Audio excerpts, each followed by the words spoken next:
ठाणे महापालिकेच्या महासभेत आज मोठा राजकीय गोंधळ पाहायला मिळाला। सत्तेत एकत्र असलेल्या शिवसेना आणि भाजप यांच्यातच जोरदार वाद रंगला आणि सभागृहाचे कामकाज तहकूब होईपर्यंत पोहोचले।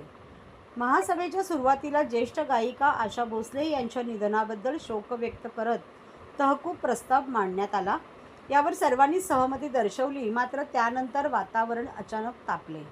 भाजपचे नगरसेवक भरत चव्हाण यांनी नारी शक्ती वंदन विषयावर विरोध करणाऱ्या विरोधकांचा निषेध करणारा प्रस्ताव मांडण्याचा प्रयत्न केला। हा प्रस्ताव सभागृहात वाचून दाखवण्यात आला नाही असा आरोप करत भाजपचे नगरसेवक आणि नगरसेविका आक्रमक झाले। त्यांनी सभागृहाबाहेर येत निषेध व्यक्त केला। या पार्श्वभूमीवर शिंदेंच्या शिवसेनेचे नगरसेवक राजेश मोरे यांनी भाजपवर जोरदार टीका केली। तहकुबीच्या संवेदनशील विषयावर राजकारण करू नये असे सांगत त्यांनी भाजपच्या भूमिकेवर प्रश्नचिन्ह उपस्थित केले। सभागृह तहकूब झाल्यानंतर दोन्ही पक्षांच्या कार्यकर्त्यांमध्ये आणि नगरसेवकांमध्ये तीव्र वादावादी झाली। एकत्र सत्तेत असलेल्या दोन्ही पक्षांतील मतभेद उघडपणे समोर आल्याने ठाणे महापालिकेतील राजकीय वातावरण चांगलेच तापले आहे। भाजप नगरसेवक भरत चव्हाण, भाजप नगरसेविका मृणाल पेंडसे, शिवसेना नगरसेवक राजेश मोरे यांनी प्रसारमाध्यमांशी बोलताना अधिक माहिती दिली। या घटनेमुळे आगामी काळात ठाणे महापालिकेतील सत्ताधारी महायुतीत तणाव वाढण्याची शक्यता व्यक्त केली जात आहे।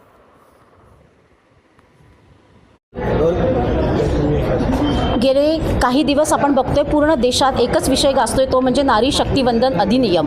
आणि आपण जर बघितलं, संसदेची चर्चा आपण ऐकली असेल तर माननीय पंतप्रधान नरेंद्रजी मोदी हे फक्त महिला सक्षमीकरणाबद्दल बोलत नाहीत, तर प्रत्येक वेळी ते महिलांसाठी मोठे डिसिजन घेत असतात। आणि त्यातलाच हा एक भाग होता की महिलांना 33% आरक्षण मिळावं, की जेणेकरून महिला खासदार आणि महिला आमदार यांची संख्या वाढेल, महिलांना प्रशासनाच्या कारभारात आणि डिसिजन मेकिंगमध्ये त्यांचा सहभाग वाढेल। या उद्देशानेच हे अधिनियम आणलं गेलं होतं। पण विरोधकांचा खरा चेहरा या निमित्ताने समोर आलेला आहे, कारण विरोधक फक्त महिलांबद्दल बोलतात, पण जेव्हा महिलांना खरंच काही महिलांसाठी करण्याची वेळ येते तेव्हा ते कसे पाठीशी जातात हे आपण सगळ्यांनीच बघितलं, पूर्ण देशाने बघितलं। आणि महिलांच्या स्वप्नांचा चक्काचूर करण्याचं काम हे विरोधी पक्षांनी केलेलं आहे। त्याचा आम्ही सगळेजण महिला म्हणून तर निषेध करतोच, आणि या निमित्ताने आम्ही वेगवेगळ्या पक्षातल्या महिलांना देखील भेटलो आणि त्यांचं देखील हेच म्हणणं होतं की अधिनियमाला आमचा पाठिंबा आहे, की जेणेकरून सत्तेमध्ये प्रशासनाच्या कामकाजामध्ये महिलांचा टक्का वाढणार होता, महिलांचा सहभाग वाढणार होता।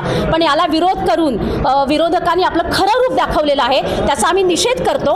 आणि आज तेच निषेधपत्र आमचे नगरसेवक आहेत, आमचे सहकारी भरतजी चव्हाण यांनी ह्याच निषेधाबद्दलचं एक पत्र आजच्या महासभेमध्ये दिलं होतं। आणि परत तोच विषय आहे की आम्ही फक्त तेच म्हटलं की ते निषेधाचं पत्र वाचून दाखवा, कारण अख्ख्या देशामध्ये जो विषय चालू आहे ते आपल्या महापालिकेत वाचणं हे गरजेचं होतं, पण ते पत्र आज काही वाचण्यात आलेलं नाहीये। त्यामुळे या गोष्टीचा देखील आम्ही सगळ्या मिळून आज निषेध करतो। तुम्ही सत्तेमध्ये आहात, येत्या काळामध्ये या सगळ्या संदर्भात कशा प्रकारे पाठपुरावा असणार किंवा निषेध आपण व्यक्त केलेलाच आहे। महापौर असतील, उपमहापौर असतील, यांच्यासोबत बैठक घेऊन या संदर्भात काही तोडगा काढण्यासाठी काही बोलणार आहात का? बघा, कसे आम्ही सत्तेत असलो तरी भारतीय जनता पार्टीचे सगळे नगरसेवक योग्य विषय घेतात आणि तो जर विषय तडीस लागला नाही तर त्यासाठी योग्य पाठपुरावा देखील करतात। आणि त्याच्यामुळे आज जे आम्हाला पत्र वाचून दाखवण्यात आलेलं नाहीये, पण ते पुढच्या महासभेमध्ये हे पत्र देखील आम्ही वाचायला सांगू आणि या गोष्टीवरती आम्ही चर्चा देखील करू।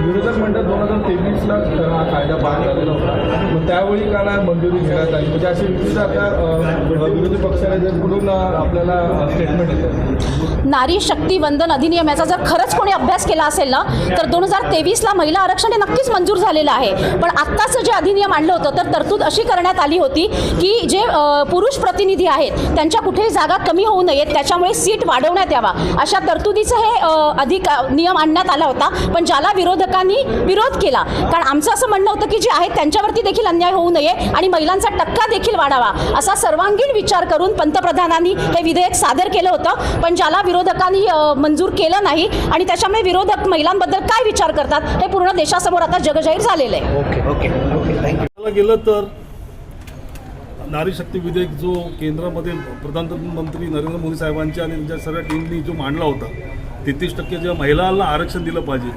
आज बघायला गेलं तर आपले छत्रपती शिवाजी महाराजांची आई जिजाऊ असो, परमपूज्य डॉक्टर बाबासाहेब आंबेडकरांची माई रमाई असो, महात्मा फुले ज्योतिबा सावित्रीताई असो, यांनी जी जगाला देशाला दिशा दाखवण्याचं काम करत असताना आज तेच प्रधानमंत्री नरेंद्र मोदी साहेब घेऊन चालले होते.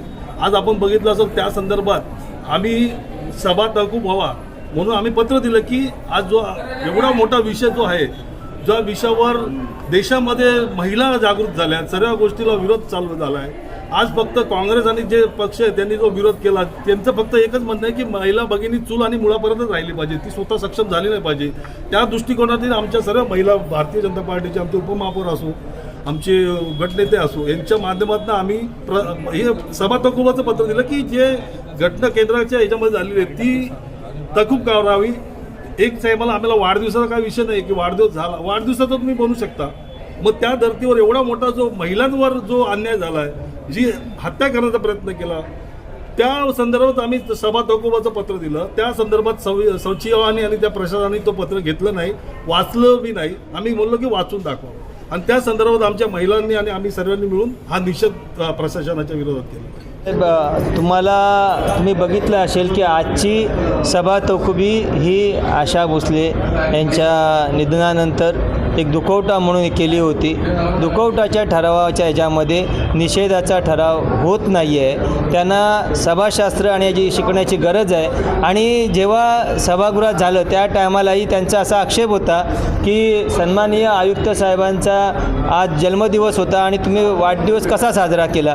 तर त्यांनी सभाशास्त्र बघावं. त्यांनी सभा चालू होण्याच्या अगोदर आयुक्त साहेब जेव्हा आले तेव्हा नुसतं आयुक्त साहेबांचा वाढदिवस नाही, त्यांना फक्त बुके देण्यात आला वाढदिवसाच्या शुभेच्छा म्हणून आणि एक महापालिकेचा लोगोचा जो विषय होता त्याचं अनावरण झालं. त्यानंतर जेव्हा सभा सुरू झाली तेव्हा सभा तहकुबी मांडल्यानंतर हा कुठलाही विषय झाला नाही. एखाद्या विषयावर एखादी तहकुबी मांडल्यावरती जी तहकुबी झाली त्याच विषयावर परत तहकुबी, दुसऱ्या विषयावर निषेध करून तहकुबी असं होत नाही आहे. त्यासाठी त्यांना वेगळी सभा घ्यायला लागेल. मला सर्व भरत चव्हाण हे आमचे जुने मित्र आहेत, जुने सहकारी आहेत. त्यांना आणि त्यांच्या सर्व सहकाऱ्यांना ह्या सगळ्या ह्याच्यामधनं तुम्ही काही प्रोटोकॉलचं आणि ह्याचं शिकून घ्या, तुम्ही समजून घ्या आणि त्याच्या पद्धतीने चांगल्या पद्धतीने सभागृह कसं चालवता येईल ह्याचे तुम्हाला हे करता येईल. आणि नारी शक्तीच्या विधेयकाला विरोध केल्याबद्दल ठाणे शहर शिवसेना शाखेतर्फे, शिवसेनेतर्फे, ठाणे शहर शाखेतर्फे ठाण्यातच नाही तर शिवसेनेतर्फे अख्ख्या महाराष्ट्रात शिंदेसाहेबांच्या ह्याच्यातनं तर्फे मार्गदर्शनाखाली अख्ख्या महाराष्ट्रात आंदोलनं चालू आहेत. आणि जर असा विषय असता तर ह्या आंदोलनं करायला आम्ही रस्त्यावर उतरलो नसतो. आम्ही रस्त्यावर उतरून आंदोलनं करतोय, ह्या सगळ्याचा निषेध करतोय. पण कुठल्याही गोष्टीत त्रुटी काढून फक्त निषेध करत राहायचं कुठल्याही गोष्टीत, ही त्यांना एक जुनी काय म्हणतात त्यांना त्यांची पद्धत एक सवय लागलेली आहे. कुठल्याही गोष्टीत खोट काढायची आणि फक्त भुई साप समजून भुईला धोपटत राहायचं, हा प्रकार त्यांनी बंद करावा.